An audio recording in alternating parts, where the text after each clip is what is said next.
El Colegio de la Academia Mexicana de Derecho de la Seguridad Social en Puebla presenta Dialéctica, un espacio para el debate de la seguridad social desde la economía, la política y la filosofía, con el maestro Andrés Tesmol Olivares. ¡Comenzamos!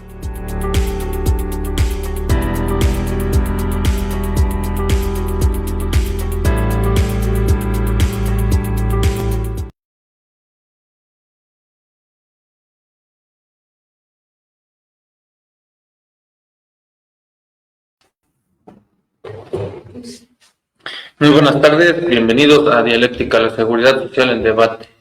Aquí hablamos de filosofía, economía, política y seguridad social. Como si me han hecho el favor de acompañarme durante todo este trayecto de ya más de 6 meses, hemos venido desarrollando la idea de cómo puede sostenerse la seguridad social en nuestro país, debido a que se trata de una cuestión sumamente cara, concretamente cara. ¿Por qué? Pues porque implica gastos en medicina y en pensiones. Entonces es una doble carga que se asume de forma tripartita. La asume el Estado, la asume el trabajador y la asume el patrono. Entonces, para que la seguridad social llegara a más personas, se planteó la pregunta de cómo se podría financiar y tentativamente pensábamos el doctor Marcos, el doctor Jacinto y su servidor, pues que fuera el Estado el que también lo cargara. Y la siguiente pregunta, bueno, era cómo lo iba a hacer. Y pues fue adquiriendo una rectoría económica del Estado necesariamente. ¿Qué implicaría o por qué nace esta noción? Pues no me inventé yo, desde luego. Es un planteamiento de los muy célebres pensadores socialistas, Karl Marx y Friedrich Engels. Marx no la desarrolla tanto como Friedrich Engels ya la empieza a desarrollar más en el Anti-Düring. Dice, ¿por qué? Porque los capitalistas producen crisis. Entonces, si ellos no son capaces de manejar la maquinaria económica, puede ser el Estado a través de la burocracia, sustituir a los capitalistas por burócratas, que son los modernos servidores públicos, que se les debería llamar así, servidores públicos.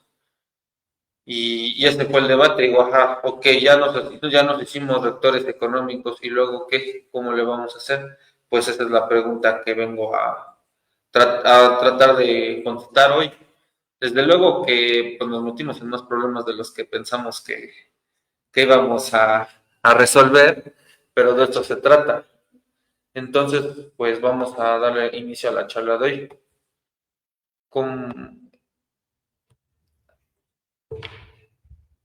Bueno, y ahora les voy a proyectar mis diapositivas, que son pues del análisis al que hemos llegado con seguridad social, rectoría económica y Pemex. Aquí entra Pemex. Entonces, pues vamos a dar inicio.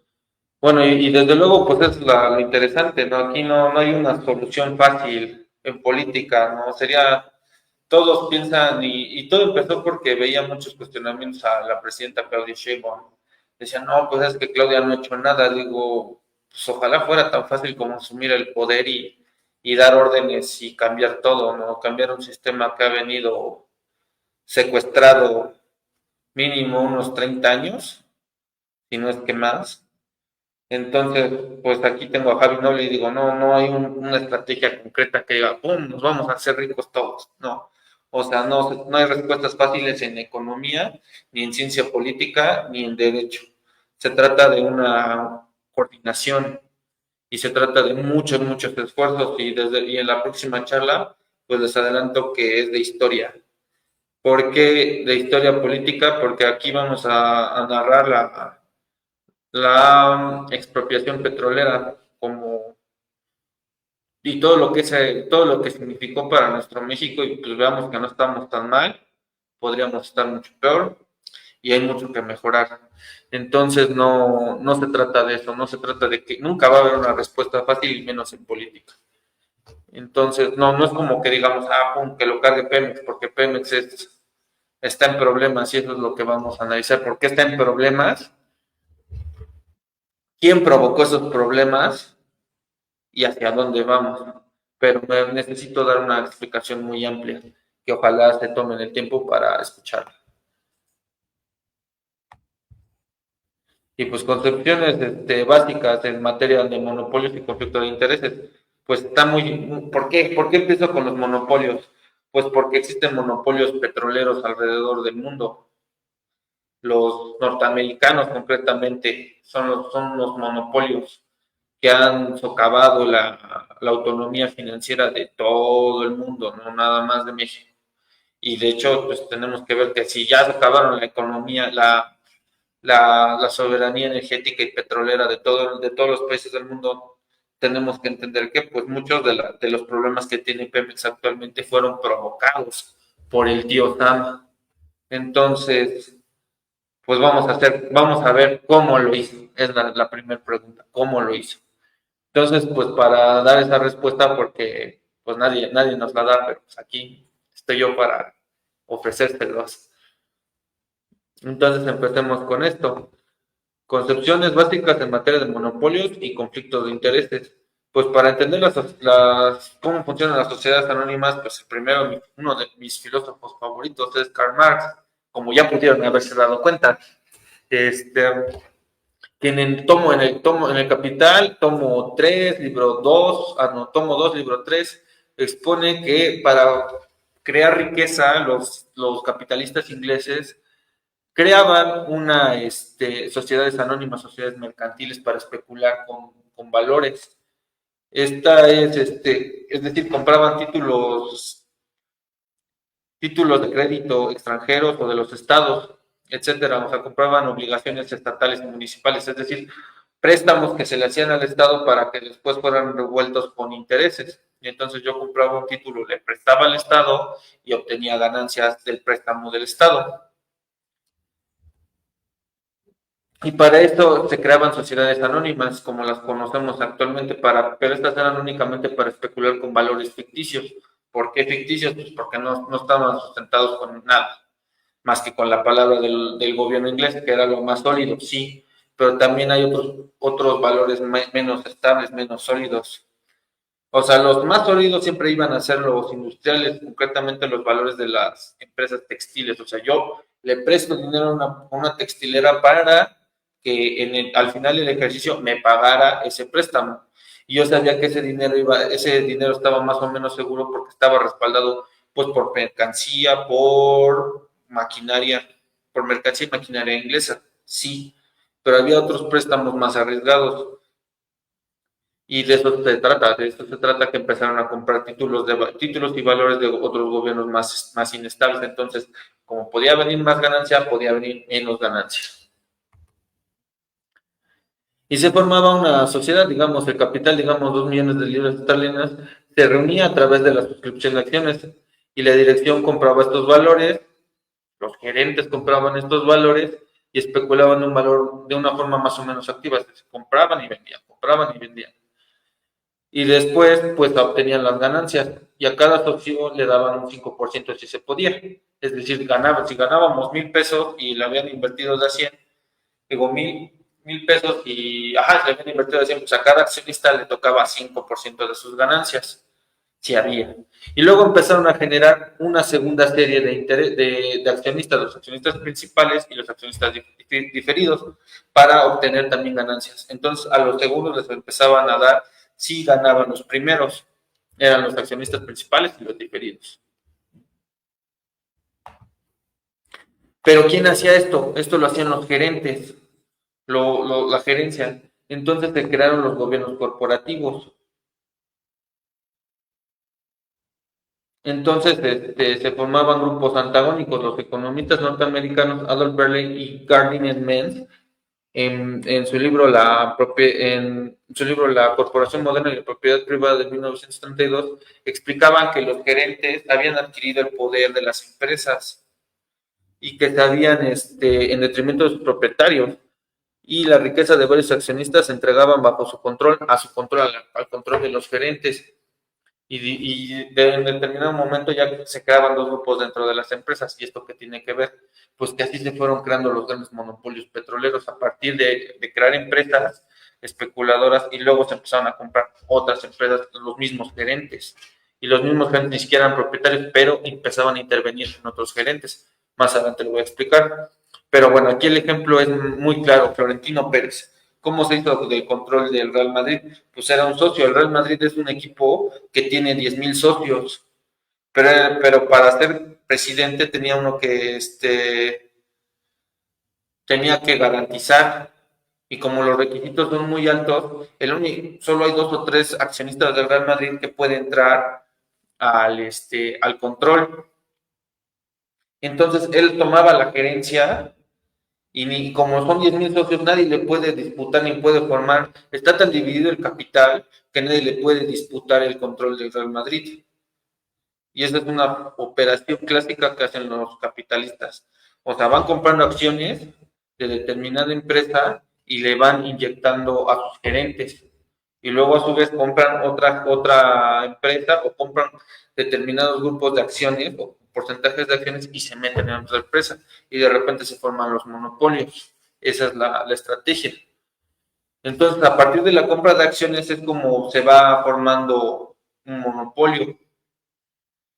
¿De acuerdo? Entonces, no se necesita ser ni siquiera propietario de una macroempresa, sino con la compra de determinados porcentajes se puede asumir una gerencia y por lo tanto el control de toda la empresa sin ser propietario. Y eso empezó en el 1932 y empezaron estas actividades en Estados Unidos, o los empezaron a documentar en el 1932. Al paralelo, Vladimir Lenin empezó a describir estas acciones y las describió como formas de imperialismo. Y Lenin consideraba que la formación de los monopolios internacionales era un grado más amplio de forma de explotación, porque ya no solo era nacional, sino que era internacional. Se podía asumir el control de otras empresas en el mundo. Y empezó a estudiar las asociaciones monopólicas de todo el mundo. Dice, las empresas y los bancos modernos se empiezan a coludir con las sociedades anónimas. ¿Por qué? ¿Cómo lo hacen? Pues el banco, al prestar el dinero, se hacía con el control de determinado porcentaje de acciones para asegurar que le pagaran al banco. Y de repente, pues ya inyectaba un gerente, que era el mismo gerente de los compradores. Entonces empezaron a formar los monopolios. Así, es lo que ellos mencionan. El banco toma a su cargo la venta de acciones con derecho de fundador o se queda con determinado paquete de acciones y obliga a cambio del empréstito concedido, de modo que se convierte en accionista de las nuevas empresas. Entonces, los grandes bancos ya eran socios también de las nuevas empresas. Y se entrelazaba el capital bancario con el industrial y se unificaba las gerencias de los bancos y de las empresas. ¿Y esto qué significa? Pues un tremendo conflicto de intereses. Para los abogados laboristas que me acompañan, pues es como si yo fuera gerente de un abogado de un despacho de patrones y a su vez tuviera mi despacho de trabajadores y empezaba a arreglar asuntos de los patrones, deshaciéndome de unos asuntos de los patrones y diciendo, ya lo resolví y le pagaba a mis clientes. O otro conflictote de intereses histórico que muy de la historia contemporánea es de lo que hizo Abelardo Cuellar, concretamente. Abelardo Cuellar se volvió secretario de Trabajo y de repente convenció al gobernador de pagarle los asuntos laborales y resultaba que él tenía 200 asuntos laborales. Pues era un conflictote de intereses porque él era dueño de un despacho y a su vez era secretario de Estado. A eso nos referimos con un conflictote de intereses. Y eso pasaba, o sea, no podían entrelazarse las gerencias de nada, porque no deberían entrelazarse porque es antiético y además es un problema porque terminan desfalcando a la empresa o al banco. ¿Y quién creen que empezó aquí quién creen que se hizo de un banco? Pues el famosísimo John Rockefeller y JP Morgan, que con las ganancias del petróleo, se empezaron a hacer, a lograr grandes fortunas. y destruyeron y quitaron un banco estatal y lo sustituyeron con su banca privada, y con eso empezaron a meterse en las gerencias de todas las empresas norteamericanas. Aquí incluso Lenin lo mencionaba, dice John P. Morgan y John Rockefeller lograron grandes fortunas y poder económico guiados con los principios de la economía de Laissez-faire. La dinastía Morgan ocupó un lugar clave en los años del desmantelamiento de la banca pública y de la banca privada, liderada por Morgan, y fungió como banco central, o sea, le quitaron el control al Estado y ellos tomaron el control del banco norteamericano entre 1832 y 1913, y crearon, fueron responsables de la integración del monopolio de la General Electric y de la US Steel. O sea, ellos controlaban la venta en un lugar, vendían poco y barato, vendían mucho y barato, y en otros países lo vendían más caro.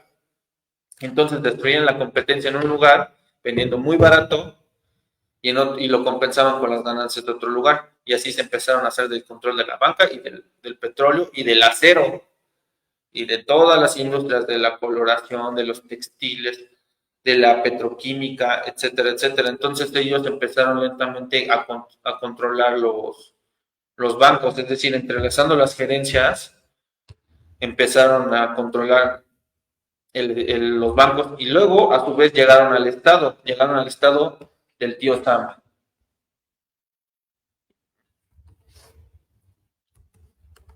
Y esta expansión financiera no se debió a un vínculo especial con los banqueros, sino que poco a poco empezaron a darse cuenta que todos los sistemas económicos y todos los mercados debían llevar la dirección de Washington.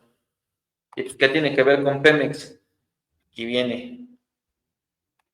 Lo interesante, en su camino a la hegemonía, los Estados Unidos regatearon o destruyeron, socavaron la soberanía energética de diversos países de la región, y obstaculizando posibles políticas de expropiación y de nacionalización paraestatal. Es decir, ellos se quedaron con los pozos petroleros de Venezuela y tenían los de México. ¿Quién les dio la apertura? Pues Porfirio Díaz en el 1880 hasta el 1910. ¿Quién les dio la entrada? Porfirio Díaz.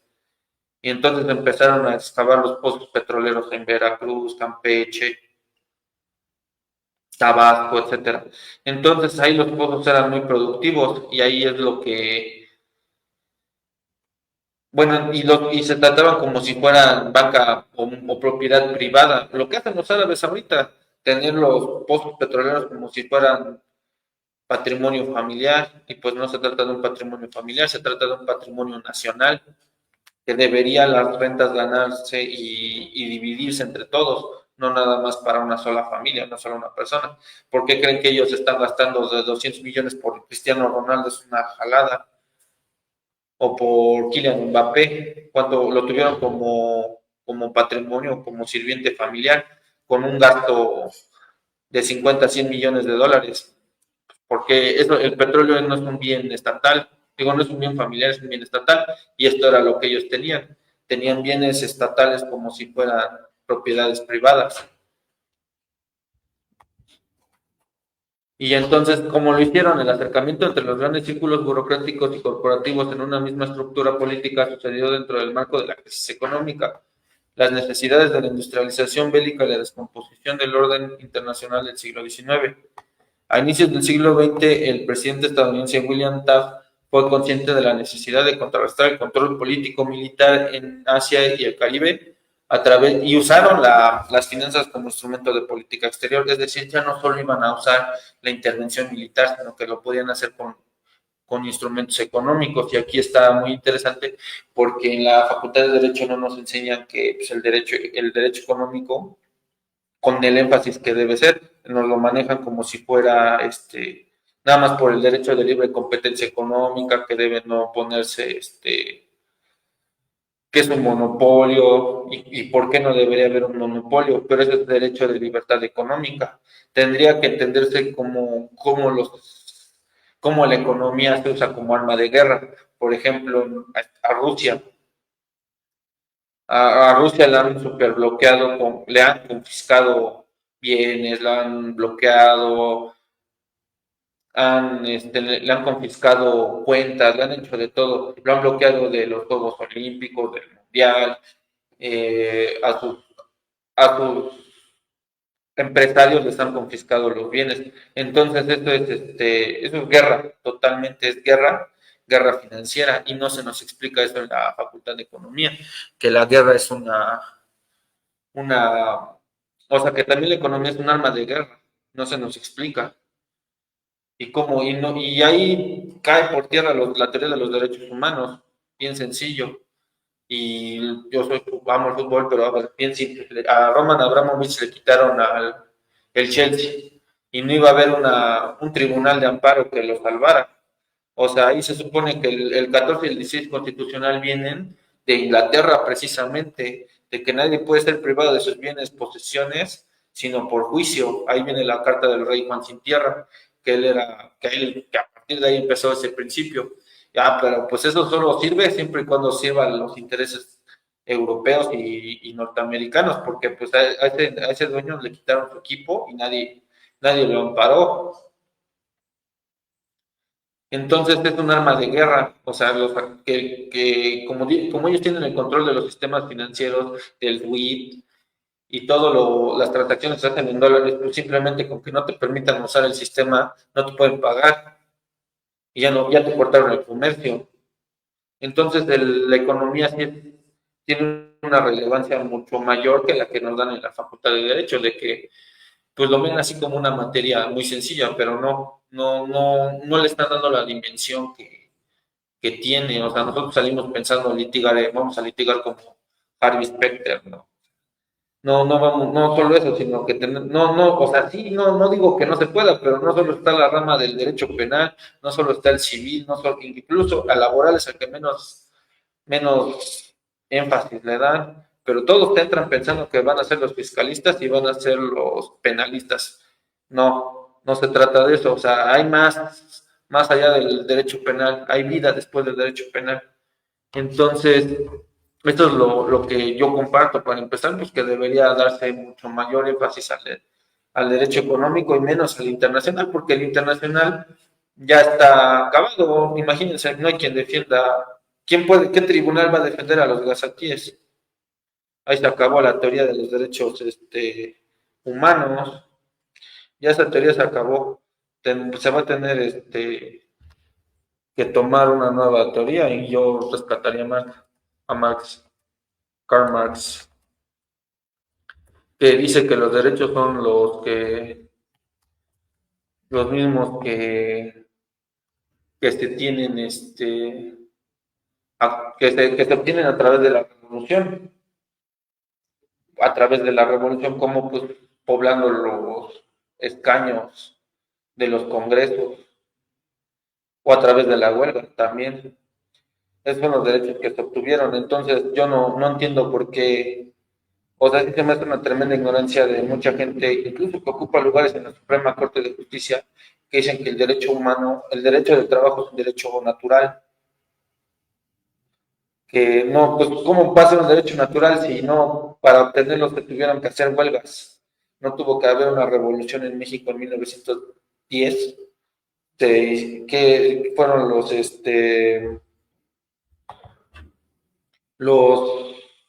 los mineros de Cananea y los textileros de Río Blanco los que sacrificaron su vida por defenderse, para que ahora lleguen los de la teoría de los derechos humanos a decir que el trabajo es un derecho natural. Si fuera natural no hubiera habido no hubiera tenido que ocurrir unas huelgas para ganarlo.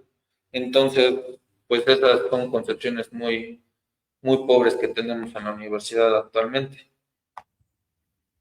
Pero bueno, regresemos al tema, ¿no? El acercamiento entre los grandes círculos burocráticos y corporativos en una misma estructura política sucedió dentro del marco de la crisis económica, las necesidades de la industrialización bélica y la descomposición del orden internacional. Y William Taft fue consciente de la necesidad de contrarrestar el control político en Asia y el Caribe a través del uso de las finanzas como un instrumento de política exterior.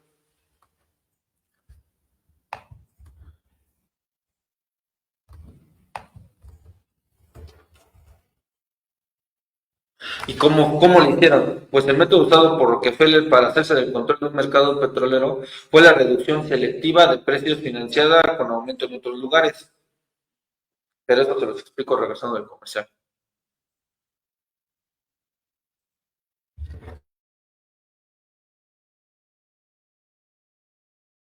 El éxito de tu empresa en Éxito. Capacitación empresarial. Te brindamos las herramientas necesarias para tomar decisiones directivas, operativas y profesionales informadas y efectivas. Y para profundizar en el conocimiento jurídico, Popocatépetl Editores te ofrece obras jurídicas de alta calidad. Comienza a impulsar el éxito de tu empresa hoy mismo.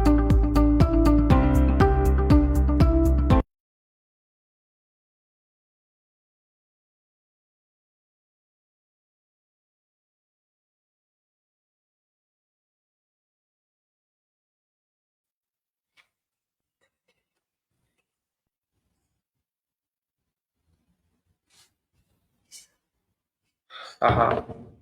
Entonces, pues le estoy explicando cómo se hizo lo de cómo controlaron los precios. Y pues el método fue la reducción selectiva de los precios.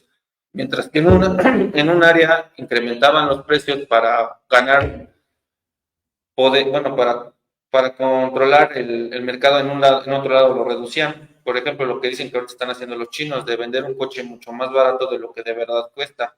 ¿Para qué? Pues para destruir a la competencia. Eso lo hacía Rockefeller. En un lugar le bajaba el precio hasta que los competidores no pudieran mantener el precio. ¿Por qué? Pues porque si el barril de petróleo ahorita está en $60, pero lo vendían en 30, a mí me cuesta 60 que extraerlo, pagar salario, pagar impuestos, etcétera. Entonces, no hay manera en la que un precio de $60 se pueda mantener.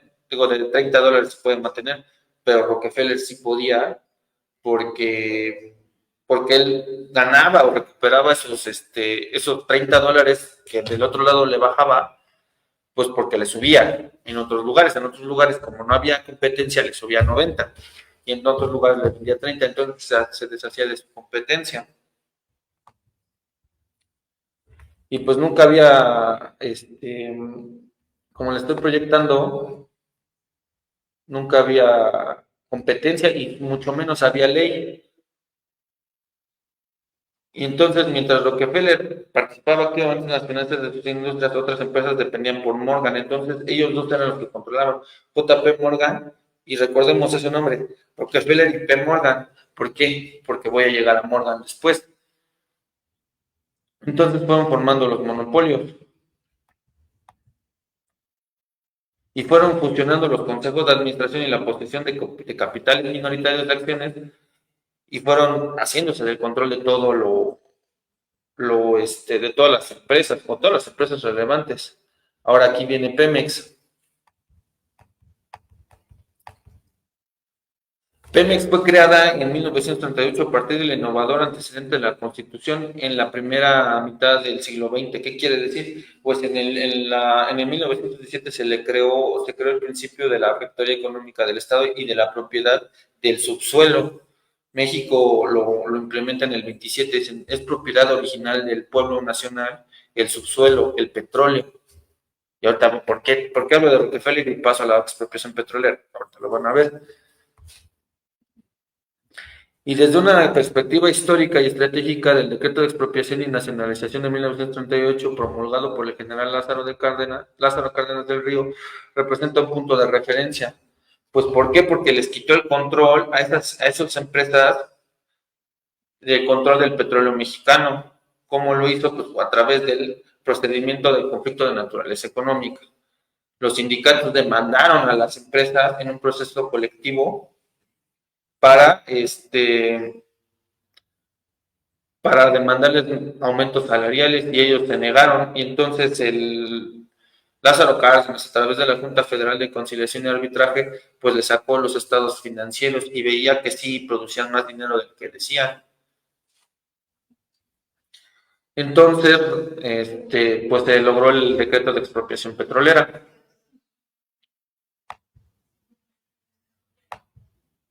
Y aquí Y el libro recomendado es de Santiago Álvarez Herrero, La geopolítica financiera y el petróleo. Y entonces se logró, pero se logró cuando el petróleo mexicano o los petróleos que estaban excavados en ese momento no representaban mucha riqueza para Estados Unidos y porque también iba a empezar la Segunda Guerra Mundial. Entonces, toda la inversión en guerra estadounidense la usaron en intervenir en Europa y por eso Lázaro Cárdenas pudo lograr la expropiación petrolera porque sabía que si lo intentaba en otro momento no lo iba a lograr porque pues se le iban a parar los propios con una intervención militar. Y puedo hablar que de hecho pues sigue siendo un método de intervención militar en contra de procesos o de venta de petróleo o de gas natural porque Rusia ya también iba a vender a la Unión Europea gas natural a través del Nord Stream 2 y por eso estalló la guerra en Ucrania, porque para boicotear la operación del ¿cómo se llama? Del Nord Stream 2 y destruyeron el Nord Stream 2 para que Estados Unidos le vendiera el gas natural a la Unión Europea. Entonces tiene un carácter histórico que generalmente siempre se ha intervenido, se ha bloqueado, se ha destruido la soberanía energética y el control o la independencia energética de varios países del mundo, y tan es así que lo hicieron en Europa apenas en estos años, en el 2020. ¿Qué significaba que Rusia les vendiera el petróleo a los europeos? Pues que Rusia iba a tener el control de Europa, y como Estados Unidos no iba a permitir eso, pues por eso boicotearon el Nord Stream 2, lo dieron y todo eso. Y entonces, pues, eso es lo que puede ocurrir aquí en México.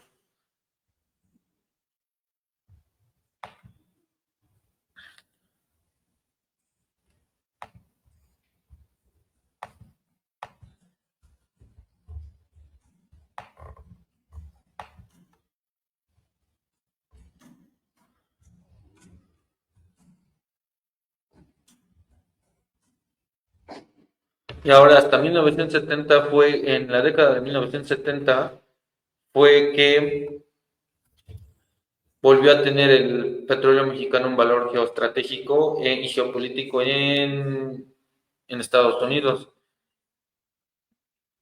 El peak oil o la crisis estructural y la conflictividad petrolera en Medio Oriente coexistieron y hubo un descubrimiento de petróleo en el megayacimiento de Canterell en el Golfo de México. Hubo un descubrimiento en el Golfo de México de petróleo. ¿Y qué creen? ¿Quién cree que sacó un decreto diciendo que era el Golfo de América? Pues Donald Trump. Donald Trump el 9 de febrero de 2025 emitió un decreto diciendo que de repente que el Golfo de México se llama Golfo de América. ¿Y pues por qué creen? Porque hay petróleo ahí y le interesa a los gringos.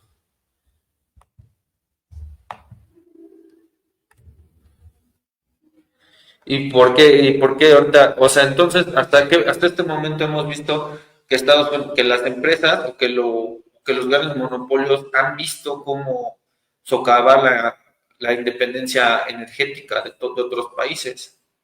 Entonces a México, pues México no es la excepción, México está al sur de Estados Unidos. Y por eso también no es casualidad que Donald Trump haya sacado un decreto diciendo que el Golfo de México de repente le pertenece al Golfo, es el Golfo de América, pues porque lo siguiente va a ser presionar para hacerse del control de los yacimientos de petróleo de México, los que no se han explotado. Y ahora voy a explicar, o sea, México no ha intervenido militarmente a México, pero lo hacen a través de otras vías, y esto es lo que voy a explicar, cómo se ha intervenido a Pemex.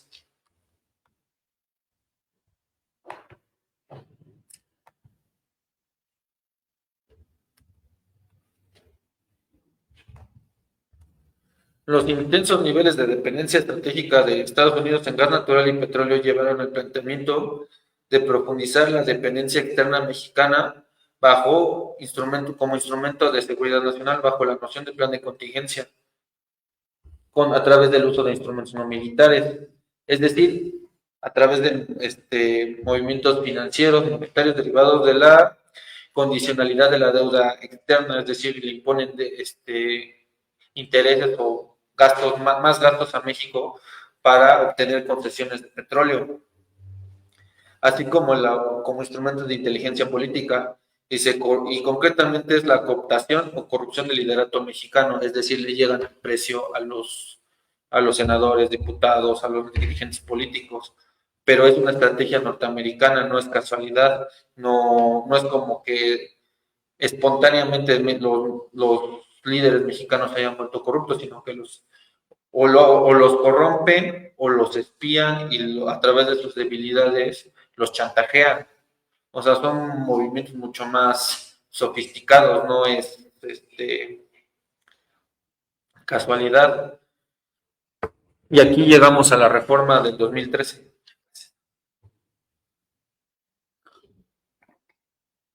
Y es a través de estos medios que se ofrecen mejores oportunidades a Washington para propiciar una desnacionalización integral, incluyendo el proceso de decisiones en materia política y económica.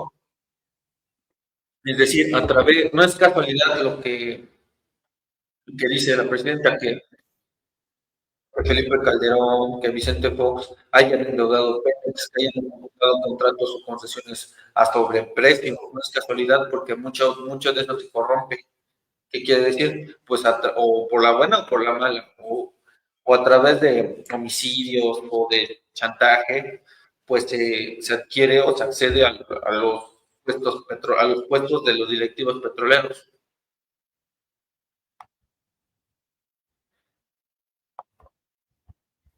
Y ahora, pues, ya tenemos que ya recientemente se hizo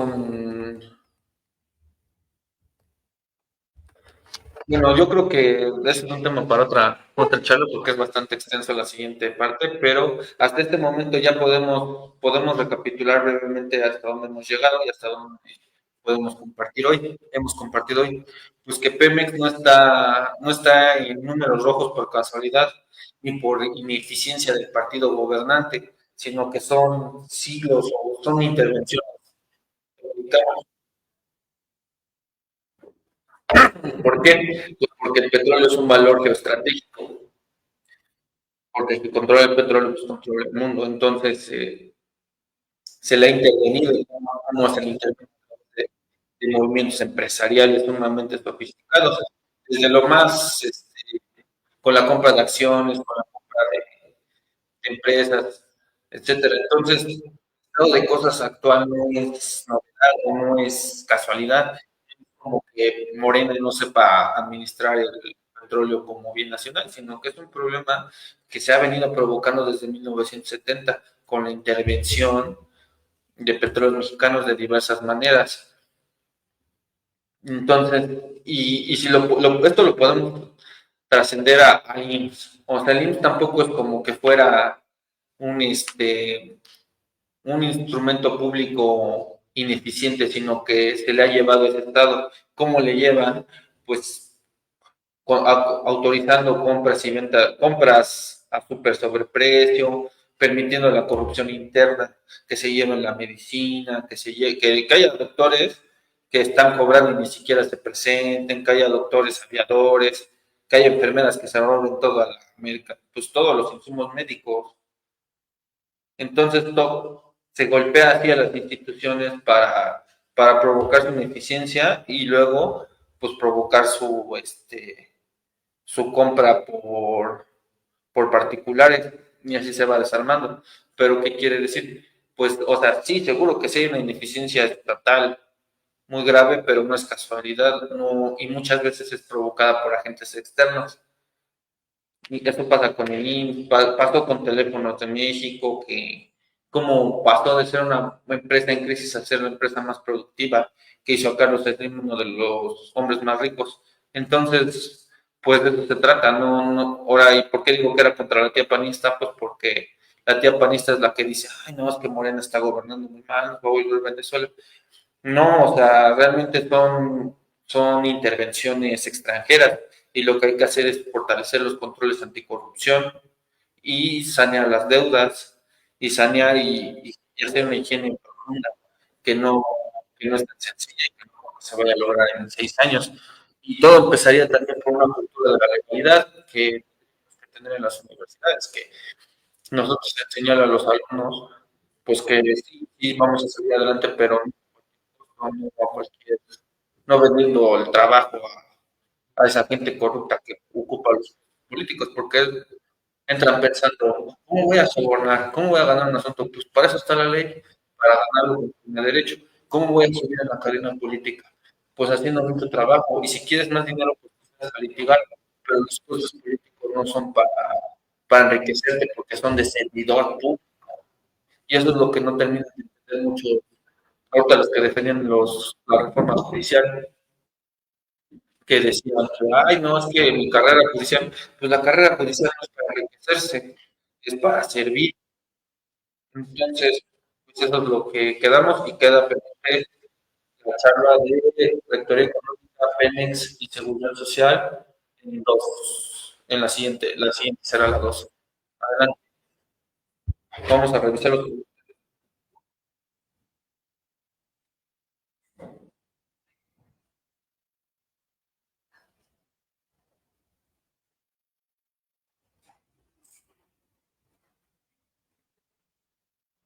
Saludos al doctor Marcos Gutiérrez Ayala, es muy importante su presencia. Muchas gracias.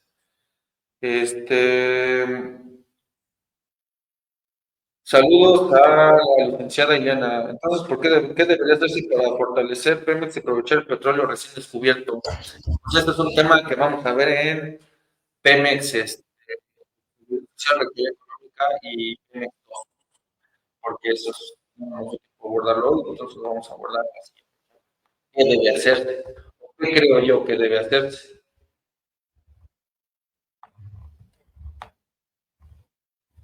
Y pues si no hay más comentarios, pues vamos a dar por terminada la charla de hoy. Muchas gracias y que sigan teniendo una excelente tarde.